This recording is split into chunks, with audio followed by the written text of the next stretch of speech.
Hello friends, welcome to our YouTube channel. Friends, in this video I am gonna tell you about how to fix not charging to 100% in your Xiaomi smartphone. So let's start the video friends.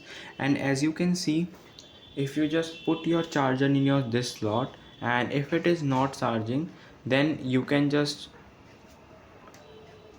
install an additional app. Like if you have installed any application like charge up to 90% or 95%, you have to delete your application, or you can just go to the settings.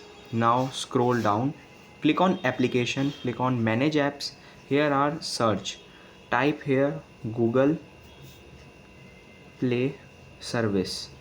This is, you have to click on storage and clear cache this, and again you have to press back, click on Android here, and just here it is, and click on to clear cache, and then you have to do a software update.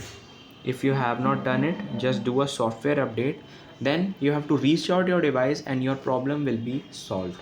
I hope you like this video. If you like this video, then subscribe to our YouTube channel for more helpful tips and tricks videos. See you next time.